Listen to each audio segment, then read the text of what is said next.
First question, तापमान का SI मात्रक क्या है? ऑप्शन दिया गया है सेल्सियस, केल्विन, फ़ारेनहाइट या इनमें से कोई नहीं।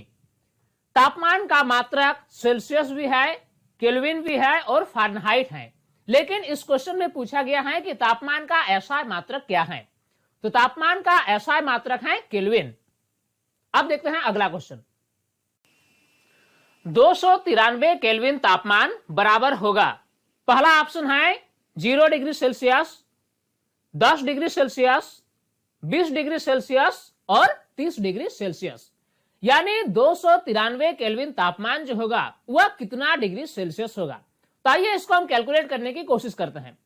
चूंकि तापमान का जो मान दिया गया है वह है 293 केल्विन, तो जब भी हम केल्विन को डिग्री सेल्सियस में बदलेंगे तो हमें क्या करना होगा, उसमें 273 घटाना होगा। यानी 293 माइनस 273 बराबर हो गया 20 डिग्री सेल्सियस। यानी 293 केल्विन तापमान जो होगा वह 20 डिग्री सेल्सियस के बराबर होगा। इस प्रकार इस क्वेश्चन का सही जवाब होगा ऑप्शन सी। अब देखते हैं नेक्स्ट क्वेश्चन। 25 डिग्री सेल्सियस तापमान बराबर होगा, ऑप्शन दिया गया है 25 केल्विन, 298 केल्विन, 273 केल्विन या इनमें से कोई नहीं। 25 डिग्री सेल्सियस तापमान को अगर हम केल्विन में बदलेंगे तो इसका मान कितना होगा। तो चूंकि तापमान का मान जो क्वेश्चन में दिया है वह है 25 डिग्री सेल्सियस, तो जब भी हमें डिग्री सेल्सियस को केल्विन में बदलना होगा तो हमें उसमें 273 जोड़ना होगा। यानी ये बराबर हो जाएगा 25 प्लस 273, यानी इसका मान हो जाएगा 298 केल्विन। इस प्रकार इस क्वेश्चन का सही जवाब होगा 298 केल्विन, यानी ऑप्शन बी। अगला क्वेश्चन पूछा गया है, सामान्य वायुमंडलीय दाब पर जल का क्वथनांक है। ऑप्शन दिया गया है 273 केल्विन, 373 केल्विन, 100 केल्विन या 173 केल्विन। चूंकि क्वथनांक एक ऐसा तापमान होता है जिस पर कोई भी पदार्थ उबलने लगता है, यानी इसमें हमें बताना है ऐसा तापमान जो कि जल उबलने लगे। तो चूंकि हम जानते हैं कि जल का जो क्वथनांक होता है वह 100 डिग्री सेल्सियस होता है, लेकिन ऑप्शन में जो मात्रक दिया गया है वह केल्विन में दिया गया है। यानी 100 डिग्री सेल्सियस को हमें केल्विन में पहले बदलना होगा, तब जाकर हम इसका जवाब बता पाएंगे। तो यानी जल का जो क्वथनांक होता है वह होता है 100 डिग्री सेल्सियस। अब इसको हमें केल्विन में बदल के देखना होगा।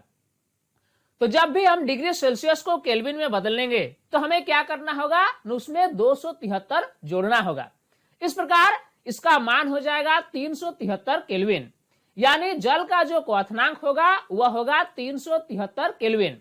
इस प्रकार इस क्वेश्चन का सही जवाब होगा ऑप्शन बी। नेक्स्ट क्वेश्चन, द्रव अवस्था में परिवर्तित हुए बिना ठोस अवस्था से सीधे गैस में बदलने की प्रक्रिया को क्या कहा जाता है। ऑप्शन दिया गया है वाष्पीकरण, संघनन, ऊर्ध्वपातन या संगलन। देखिए होता क्या है कि जब भी हम किसी ठोस पदार्थ को गर्म करते हैं तो ये पहले द्रव अवस्था में परिवर्तित होती है, फिर ये गर्म करने पर ये गैसीय अवस्था में परिवर्तित हो जाती है। लेकिन कुछ ऐसे पदार्थ होते हैं जिसका ठोस रूप को अगर गर्म किया जाए तो ये द्रव अवस्था में परिवर्तित हुए बिना सीधे गैस बन जाती है। तो इस प्रक्रिया को क्या कहा जाता है? इसका सही जवाब होगा ऊर्ध्वपातन। यानी ऊर्ध्वपातन एक ऐसी प्रक्रिया है जिसमें किसी ठोस पदार्थ को गर्म करने पर यह द्रव में न बदलकर सीधे गैस बन जाए। इस प्रकार इस क्वेश्चन का सही जवाब होगा ऊर्ध्वपातन। अगला क्वेश्चन है, निम्न में से किसे शुष्क बर्फ के नाम से जाना जाता है। यानी कौन सा पदार्थ को हम ड्राई आइस यानी शुष्क बर्फ के नाम से जानते हैं। ऑप्शन दिया गया है द्रव कार्बन डाइऑक्साइड, ठोस कार्बन डाइऑक्साइड, गैसीय कार्बन डाइऑक्साइड या जल का ठोस रूप। तो शुष्क बर्फ जो होता है यह होता है ठोस कार्बन डाइऑक्साइड, यानी ठोस कार्बन डाइऑक्साइड को ही हम ड्राई आइस के नाम से जानते हैं। अब अगला क्वेश्चन देखते हैं। अगला महत्वपूर्ण क्वेश्चन है कि पास्कल निम्न में से किस भौतिक राशि का इकाई है? ऑप्शन दिया गया है घनत्व, शक्ति, दाब या तापमान। तो पास्कल जो है वह दाब का एसआई मात्रक है। नेक्स्ट क्वेश्चन है पीतल के अवयव है। पहला ऑप्शन दिया गया है जिंक और टिन, अगला है जिंक और कॉपर, तीसरा ऑप्शन दिया गया है लोहा और तांबा, और अंतिम ऑप्शन दिया गया है एल्युमिनियम और तांबा। पीतल जो है वह एक मिश्र धातु है और मिश्र धातु दो या दो से अधिक प्रकार के धातुओं का समांगी मिश्रण होता है। इस क्वेश्चन में हमें बताना है कि पीतल जो है वह कौन कौन धातु का मिश्र धातु है। इसका सही जवाब होगा जिंक और कॉपर, क्योंकि पीतल जो बनता है वह जिंक और कॉपर के समांगी मिश्रण से बनता है। और इस प्रकार पीतल जो है उसमें 30% जिंक होता है और 70% कॉपर होता है। वायुमंडल में ऑक्सीजन की प्रतिशत मात्रा कितनी है? पहला ऑप्शन है 21%, 50%, 78% या 80%। वायुमंडल में ऑक्सीजन की प्रतिशत मात्रा है 21%। इसी प्रकार अगला क्वेश्चन है वायुमंडल में नाइट्रोजन की प्रतिशत मात्रा कितनी है? ऑप्शन दिया गया है 20%, 30%, 78% या 90%। वायुमंडल में नाइट्रोजन की प्रतिशत मात्रा 78% है। यह एक इंपॉर्टेंट क्वेश्चन है। निम्न में से कौन सा पदार्थ ऊर्ध्वपातन की प्रक्रिया को प्रदर्शित करता है? जैसा कि हमने पहले ही डिस्कस किया कि ऊर्ध्वपातन एक ऐसी प्रक्रिया है जिसमें किसी ठोस पदार्थ को गर्म करने पर यह द्रव में न बदलकर सीधे गैसीय अवस्था में परिवर्तित हो जाती है। इसी प्रक्रिया को ऊर्ध्वपातन कहा जाता है। कुछ ऐसे पदार्थ हैं जो ऊर्ध्वपातन की प्रक्रिया को प्रदर्शित करता है। ऑप्शन दिया गया है अमोनियम क्लोराइड, कपूर, नेफ्थालिन या उपर्युक्त सभी। इस क्वेश्चन में हमें बताना है कि कौन सा पदार्थ ऊर्ध्वपातन की प्रक्रिया को प्रदर्शित करता है, यानी कौन सा पदार्थ को अगर हम गर्म करें, उसका ठोस रूप को अगर गर्म करें तो ये द्रव में न बदलकर सीधे गैसीय अवस्था में परिवर्तित हो जाती है। तो इसका सही जवाब होगा उपर्युक्त सभी, क्योंकि अमोनियम क्लोराइड, कपूर और नेफ्थालिन तीनों ऐसे पदार्थ हैं जिसका ठोस रूप को अगर गर्म किया जाए तो ये द्रव अवस्था में न परिवर्तित होकर सीधे गैसीय अवस्था में परिवर्तित हो जाती है। नेक्स्ट क्वेश्चन है निम्न में से कौन सा तत्व उपधातु के उदाहरण है?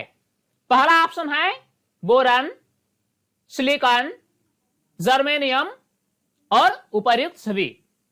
इसका सही जवाब होगा उपर्युक्त सभी, यानी बोरन, सिलिकॉन और जर्मेनियम तीनों उपधातु के उदाहरण हैं। उपधातु ऐसे तत्व होते हैं जिसमें धातु और अधातु दोनों के गुण पाए जाते हैं।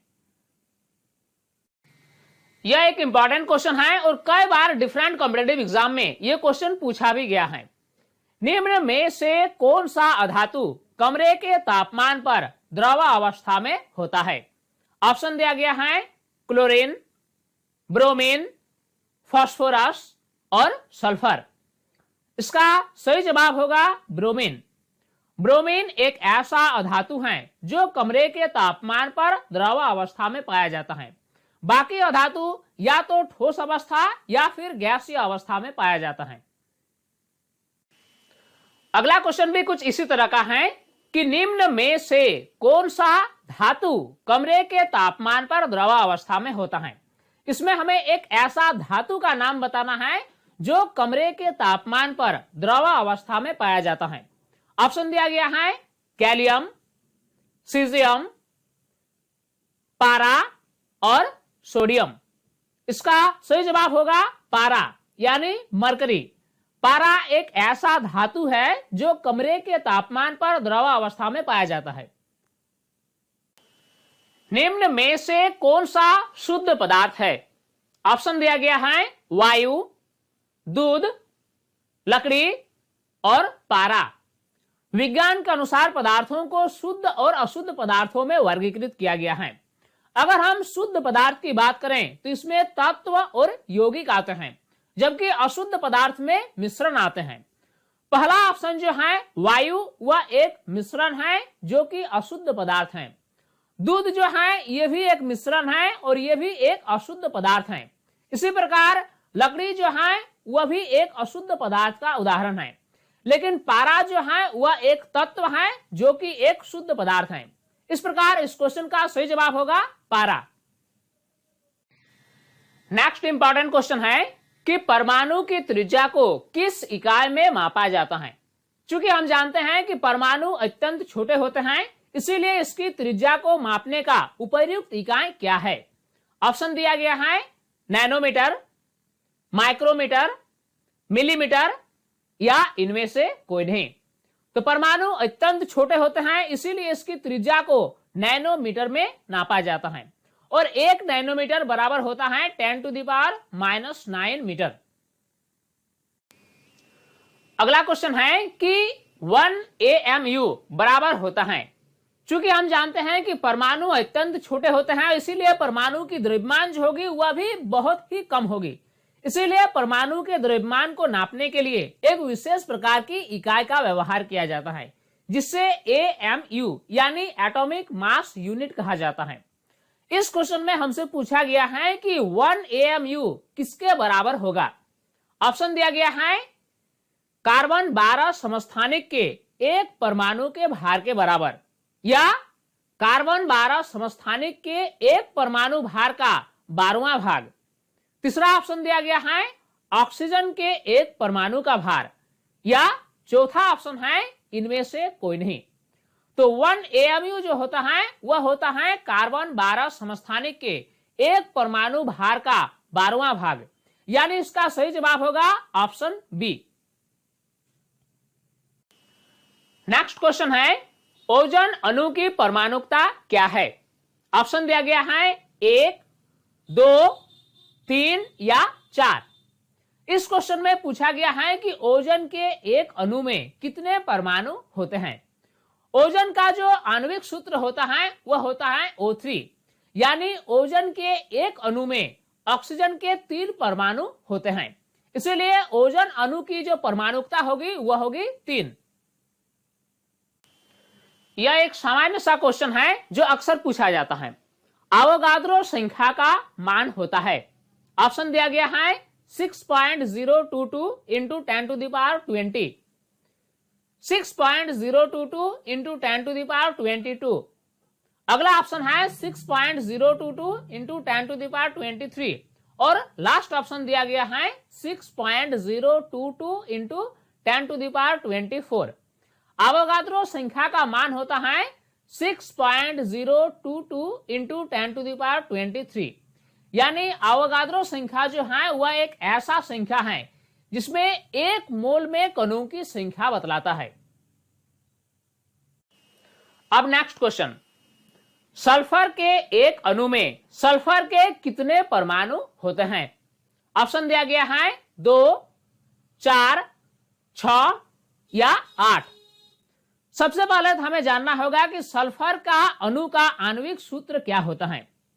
सल्फर का आणविक सूत्र होता है S8, यानी सल्फर का एक अणु जो है वह सल्फर के 8 परमाणुओं के संयोग से बनता है। इस प्रकार हम कह सकते हैं कि सल्फर के एक अणु में सल्फर के 8 परमाणु उपस्थित होते हैं। अगला क्वेश्चन भी इसी प्रकार का है, फास्फोरस के एक अणु में फास्फोरस के कितने परमाणु होते हैं। ऑप्शन दिया गया है 2, 3, 4 या 5। फास्फोरस अणु का आणविक सूत्र होता है P4, यानी फास्फोरस के एक अणु में फास्फोरस के 4 परमाणु होते हैं, इसलिए इस क्वेश्चन का सही जवाब होगा ऑप्शन सी। अल्फा कण प्राकीर्णन प्रयोग संबंधित है। पहला ऑप्शन है थॉमसन के परमाणु मॉडल से, रदरफोर्ड के परमाणु मॉडल से, बोर के परमाणु मॉडल से या इलेक्ट्रॉनिक विन्यास से। इसका सही जवाब होगा रदरफोर्ड के परमाणु मॉडल से। रदरफोर्ड ने अल्फा कण प्राकीर्णन प्रयोग किया, इस प्रयोग के जरिए रदरफोर्ड ने परमाणु का एक मॉडल पेश किया। यानी अल्फा कण प्राकीर्णन प्रयोग जो है ये रदरफोर्ड के परमाणु मॉडल से संबंधित है। परमाणु में नाभिक का पता लगाने वाले वैज्ञानिक थे। ऑप्शन दिया गया है जे टॉमसन, नील्स बोर, रदरफोर्ड और गोल्डस्टीन। रदरफोर्ड ही ऐसा वैज्ञानिक थे जिन्होंने सबसे पहले पता लगाया कि परमाणु के अंदर नाभिक उपस्थित होता है। रदरफोर्ड ने अल्फा कण प्राकीर्णन प्रयोग किया और इस प्रयोग के जरिए उन्होंने पाया कि परमाणु के केंद्र में एक छोटी सी संरचना होती है जिससे नाभिक कहा गया। इस प्रकार रदरफोर्ड ने परमाणु के अंदर नाभिक का पता लगाया। नेक्स्ट क्वेश्चन है, निम्न में से कौन सा कथन रदरफोर्ड के परमाणु मॉडल के लिए सही है? ऑप्शन दिया गया है परमाणु का लगभग संपूर्ण द्रव्यमान नाभिक में होता है।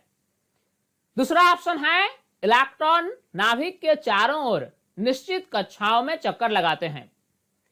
तीसरा ऑप्शन दिया गया है नाभिक का आकार परमाणु की तुलना में काफी कम होता है। और अंतिम ऑप्शन दिया गया है उपर्युक्त सभी। इस क्वेश्चन का सही जवाब होगा ऑप्शन डी यानी उपर्युक्त सभी, क्योंकि तीनों कथन पहला, दूसरा और तीसरा रदरफोर्ड के परमाणु मॉडल के लिए सही है। अब अगला क्वेश्चन, किसी परमाणु के m कक्ष में अधिकतम कितने इलेक्ट्रॉन रह सकते हैं? ऑप्शन दिया गया है 2, 8, 18 और 32। किसी भी परमाणु में नाभिक के चारों ओर निश्चित ऊर्जा स्तरों में इलेक्ट्रॉन चक्कर लगाते हैं और इन ऊर्जा स्तरों को K, L, M और N इस प्रकार करके सूचित किया जाता है।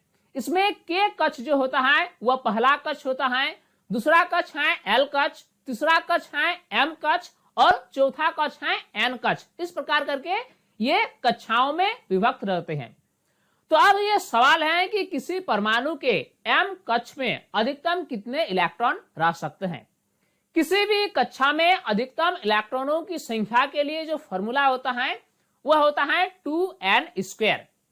इस क्वेश्चन में M कक्ष में अधिकतम इलेक्ट्रॉनों की संख्या पूछा गया है, यानी M कक्ष अर्थात कक्षा नंबर 3। तो इस प्रकार इसमें अधिकतम इलेक्ट्रॉनों की जो संख्या होगी वह होगी 2 × 3⁻², यानी ये जो होगा ये 18 हो जाएगा। तो इस प्रकार हम कह सकते हैं कि किसी भी परमाणु के M कक्ष में अधिकतम 18 इलेक्ट्रॉन रह सकते हैं।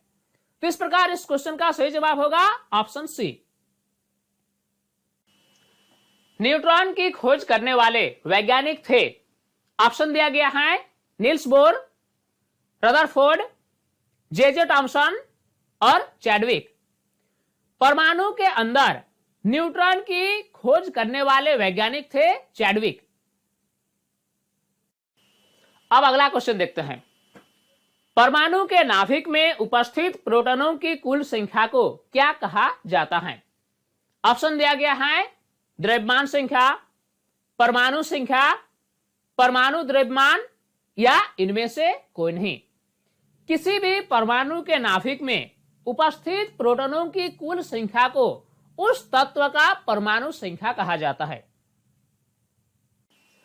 नेक्स्ट, सोडियम के एक परमाणु में 11 प्रोटॉन, 11 इलेक्ट्रॉन और 12 न्यूट्रॉन होते हैं।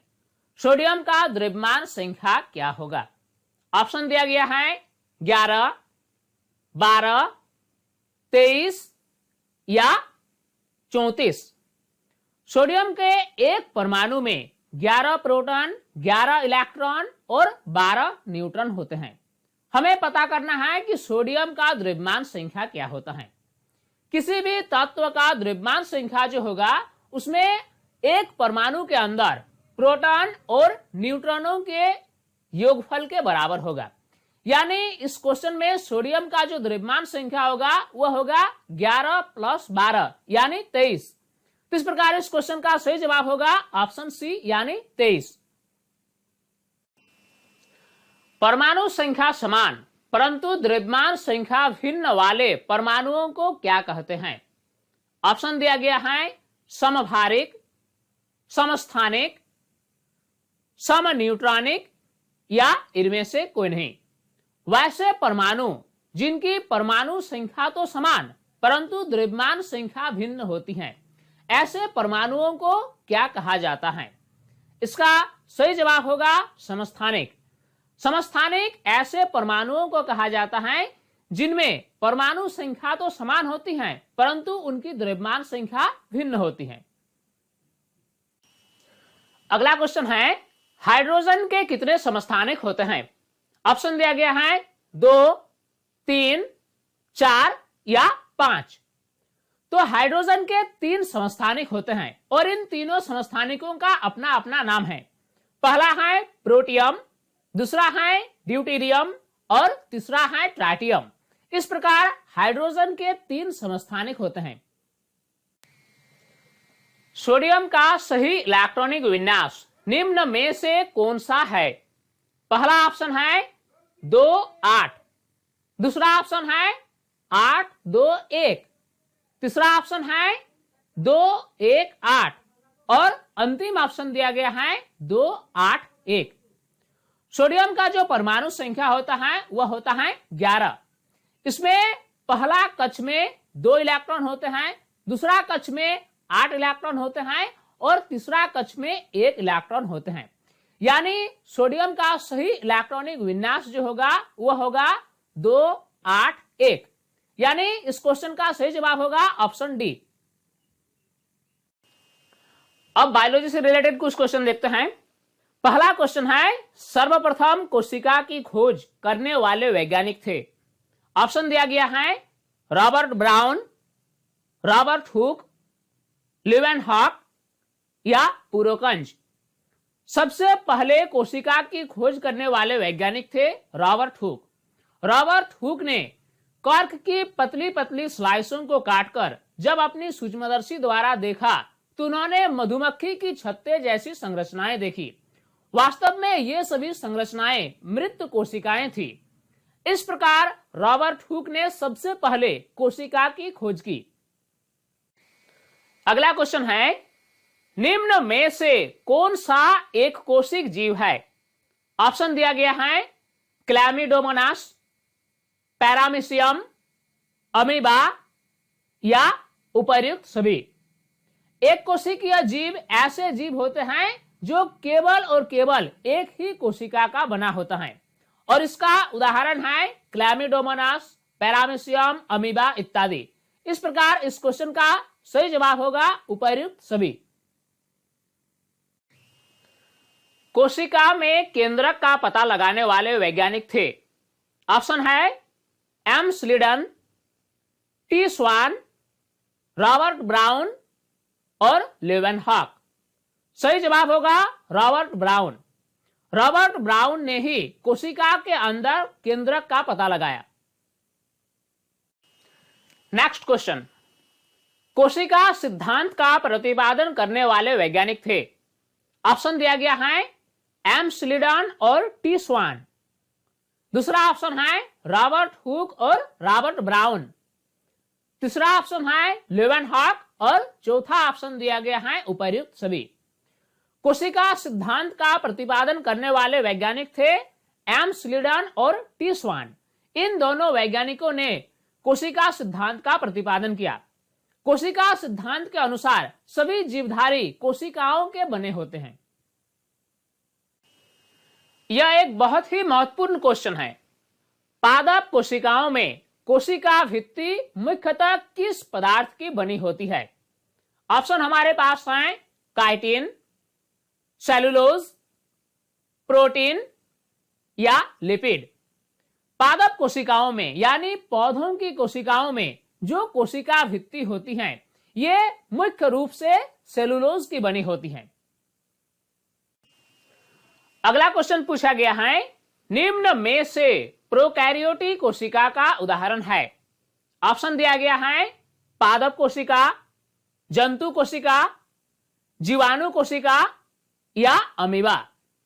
अगर आप जीव जगत में ध्यान दें तो आप पाएंगे कि कोशिकाएं दो प्रकार की होती हैं। एक प्रकार की कोशिकाओं को प्रोकैरियोटिक कोशिका कहा जाता है, जबकि दूसरे प्रकार की कोशिकाओं को यूकैरियोटिक कोशिका कहा जाता है। प्रोकैरियोटिक कोशिका ऐसी कोशिका है जिसमें केंद्रक बिना झिल्ली का होता है, यानी केंद्रक जो होता है वह झिल्ली से घिरा हुआ नहीं होता है। इस प्रकार की कोशिकाओं को प्रोकैरियोटिक कोशिका कहा जाता है। और जिस कोशिका में केंद्रक एक झिल्ली द्वारा घिरी हुई होती है उससे यूकैरियोटिक कोशिका कहा जाता है। तो इस क्वेश्चन में हमें पता करना है कि प्रोकैरियोटिक कोशिका का उदाहरण क्या है।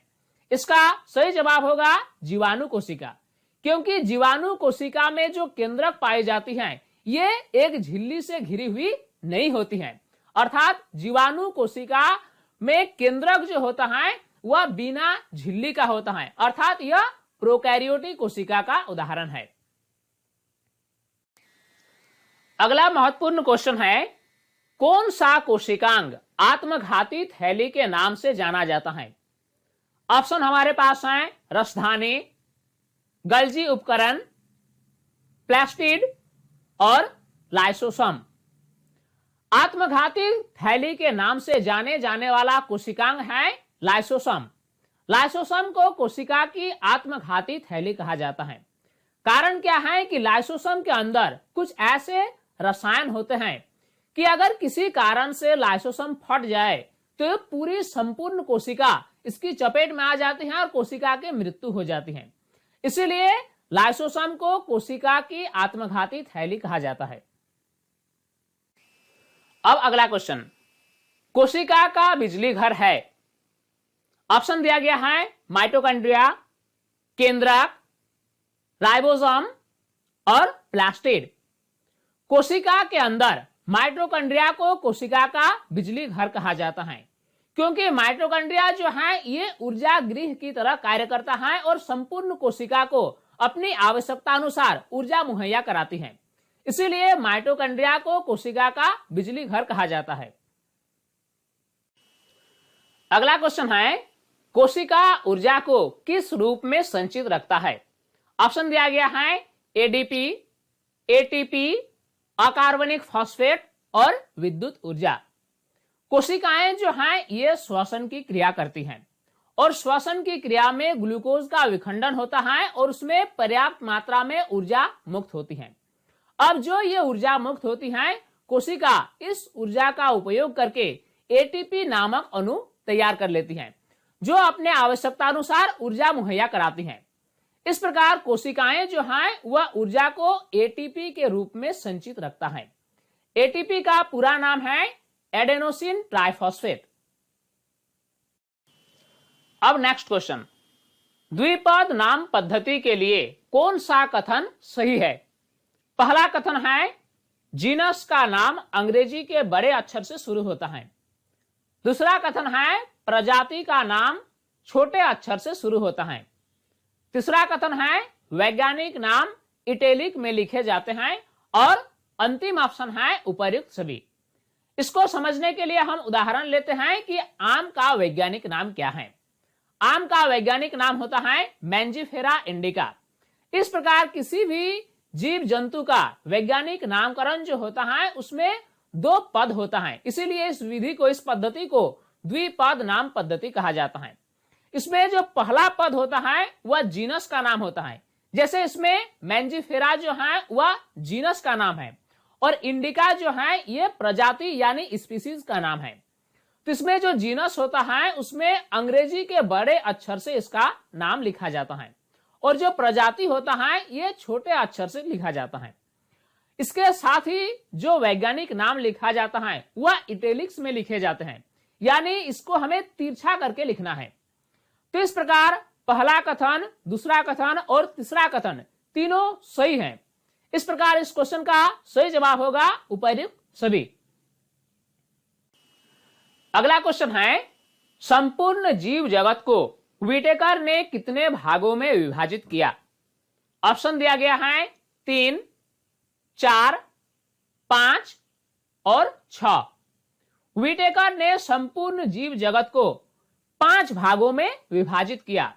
इसमें पहला है मोनेरा, दूसरा है प्रोटिस्टा, तीसरा है फंजाई यानी कवक, चौथा है प्लांटी और पांचवा है एनिमेलिया। इस प्रकार व्हिटेकर ने संपूर्ण जीव जगत को 5 भागों में वर्गीकृत किया। अगला क्वेश्चन है उभयचर पादप है। ऑप्शन दिया गया है थैलोफ्राइटा, ब्रायोफ्राइटा, टेरिडोफ्राइटा और जिम्नोस्पर्म्स। उभयचर पादप का उदाहरण है ब्रायोफाइटा। इस तरह के पौधे को उभयचर पौधे कहा जाता है, यानी उभयचर पादप कहा जाता है। ऐसे पौधे स्थल और जल दोनों जगह पर रह सकते हैं। नेक्स्ट क्वेश्चन है जंतु जगत का सबसे बड़ा संघ है। पहला ऑप्शन है आर्थ्रोपोडा, दूसरा है एनेलिडा, तीसरा है मोलस्का और चौथा ऑप्शन है निमेटोडा। जंतु जगत का सबसे बड़ा संघ है आर्थ्रोपोडा, क्योंकि आर्थ्रोपोडा में नंबर ऑफ स्पीसीज यानी प्रजाति की संख्या बहुत अधिक होती है। मेढक के हृदय में कितने कक्ष होते हैं? ऑप्शन है 2, 3, 4 या 5। मेढक के हृदय में 3 कक्ष होते हैं। यह बायोलॉजी का एक इंपॉर्टेंट क्वेश्चन है। सिस्टेमा नेचुरी नामक पुस्तक के लेखक है। ऑप्शन दिया गया है Charles Darwin, Carolus Linnaeus, Robert Hooke या लेवेनहॉक। सिस्टेमा नेचुरी नामक पुस्तक के लेखक हैं कैरोलस लिनियस। अब आइए हम फिजिक्स रिलेटेड कुछ क्वेश्चंस देखते हैं। वेग में परिवर्तन की दर को क्या कहते हैं? ऑप्शन दिया गया है औसत वेग, औसत चाल, त्वरण और विस्थापन। वेग में परिवर्तन की दर को त्वरण कहा जाता है। त्वरण का एसआई मात्रक है मीटर प्रति सेकंड, मीटर प्रति सेकंड स्क्वायर, मीटर सेकंड या मीटर सेकंड स्क्वायर। त्वरण का एसआई मात्रक है मीटर प्रति सेकंड स्क्वायर। अगला क्वेश्चन पूछा गया है कार्य का एसआई मात्रक क्या है? ऑप्शन दिया गया है न्यूटन, जूल, वाट और डायन। कार्य का एसआई मात्रक जूल होता है। निम्न में से कौन सी भौतिक राशि जड़त्व की माप होती है? ऑप्शन है वेग, त्वरण, द्रव्यमान और भार। सबसे पहले तो हमें समझना होगा जड़त्व होता क्या है। जड़त्व किसी वस्तु का ऐसा गुण है जिस गुण के कारण वह वस्तु एक समान गति की अवस्था या फिर विरामावस्था में बने हुए रहना चाहता है जब तक कि उस पर कोई बाहरी बल कार्य न करे।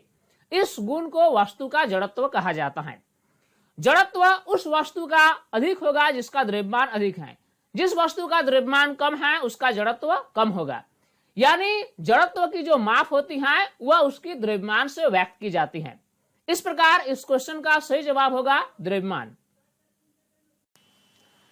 न्यूटन के किस गति नियम से बल की परिभाषा आती है? ऑप्शन दिया गया है प्रथम गति नियम, द्वितीय गति नियम, तृतीय गति नियम और इनमें से कोई नहीं। इस क्वेश्चन में हमसे यह पूछा गया है कि गति के कौन से नियम से हमें बल की परिभाषा मिलती है। चूंकि हम जानते हैं कि न्यूटन के द्वितीय गति नियम से हमें प्राप्त होता है F = ma और इसी इक्वेशन से बल की परिभाषा हमें मिलती है।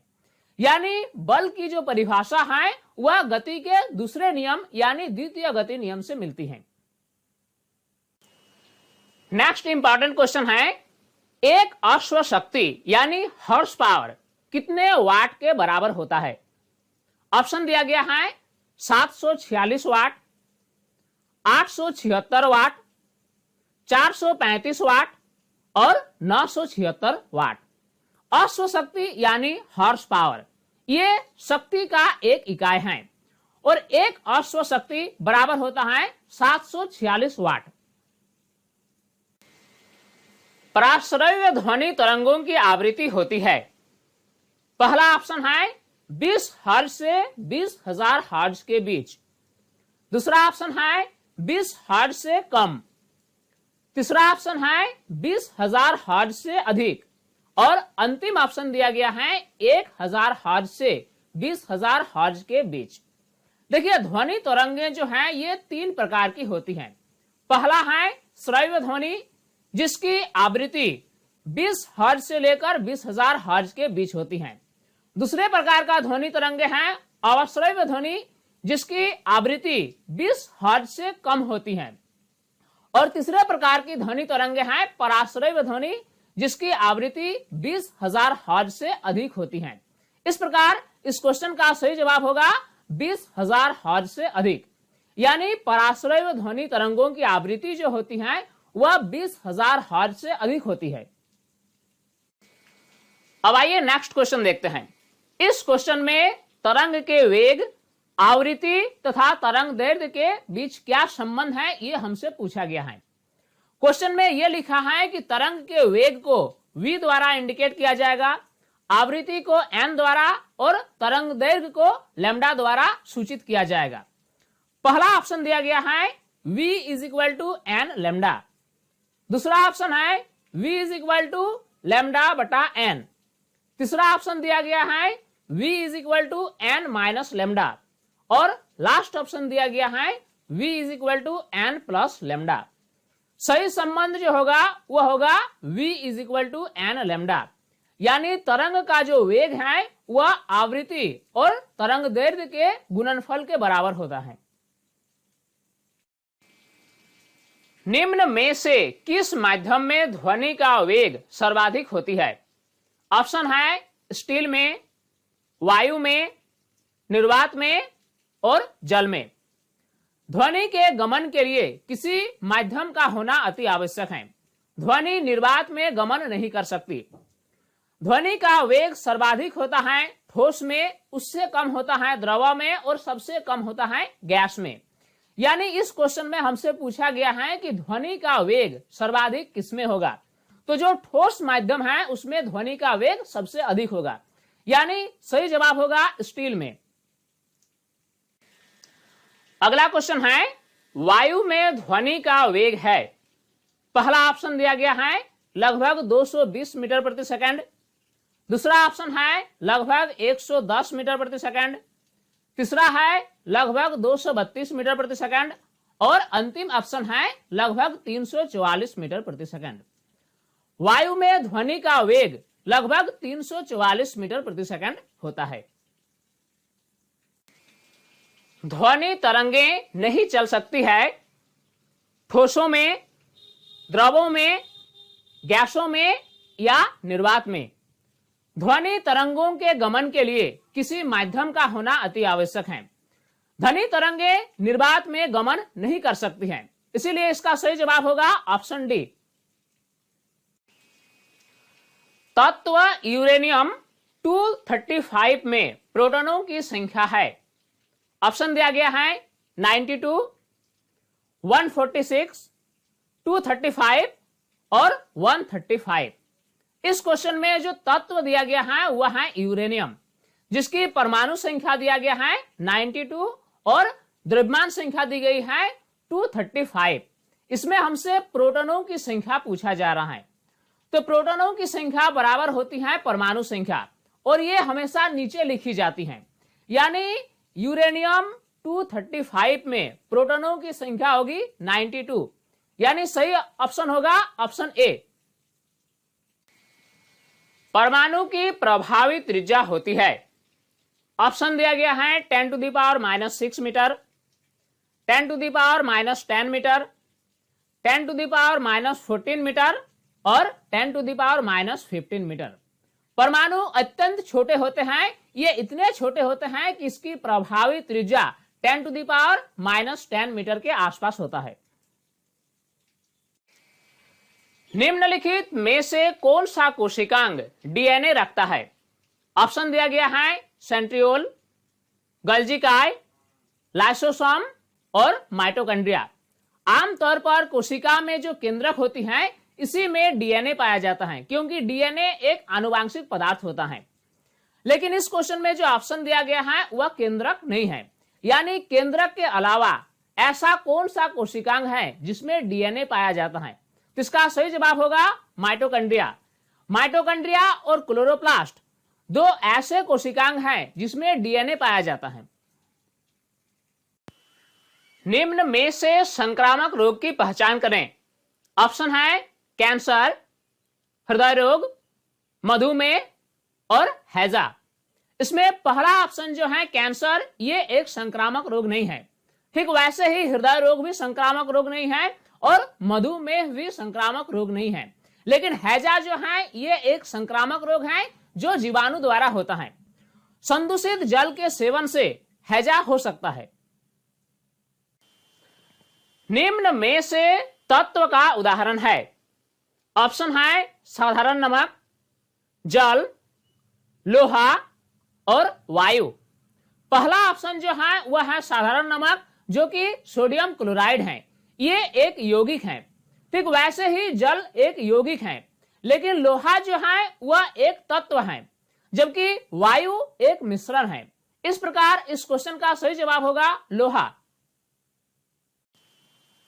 नेक्स्ट क्वेश्चन है, ध्वनि तरंगे किस प्रकार की तरंगे हैं? ऑप्शन दिया गया है अनुप्रस्थ तरंगे, अनुदैर्ध्य तरंगे, उपर्युक्त दोनों, या इनमें से कोई नहीं।